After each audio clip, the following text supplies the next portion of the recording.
बिस्मिल्लाहिर्रहमानिर्रहीम। अस्सलाम वालेकुम।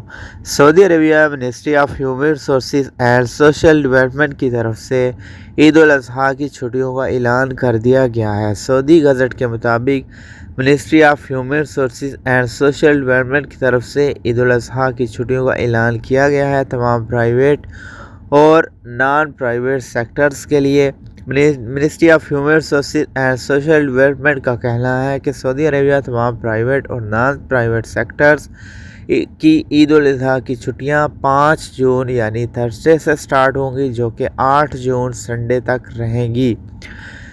5 जून, 6 जून, 7 जून और 8 जून की आप लोगों की छुट्टियां होंगी। 9 जून से आप दोबारा से ड्यूटी ज्वाइन करेंगे, यानी जुमेरात, जुम्मा, हफ्ता और इतवार की आप लोगों की छुट्टी रहेगी।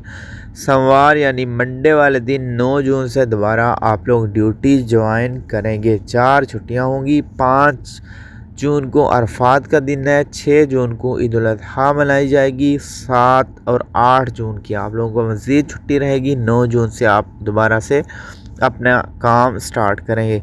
ये तमाम छुट्टियां तमाम प्राइवेट और नॉन प्राइवेट सेक्टर्स के लिए हैं। मिनिस्ट्री ऑफ ह्यूमन रिसोर्सेज के मुताबिक ये छुट्टियां 4 रहेंगी तमाम अफराद के लिए। अगर कोई कंपनी, कोई इदारा खिलाफ वर्जी करता है, अपने वर्कर्स को ये 4 छुट्टियां नहीं देता, तो ऐसी सूरत में आप लोग ministry of human resources and social development के मरकज़ से यानी इदारे से जाके रजू कर सकते हैं, कंप्लेन कर सकते हैं। दुआ में याद रखिएगा, चैनल को सब्सक्राइब कर दें, बेल नोटिफिकेशन पे क्लिक कीजिएगा और ऑल पे सेलेक्ट करें ताकि कोई भी अपडेट आए आपको बर वक्त नोटिफिकेशन मिलती रहे। अल्लाह निके।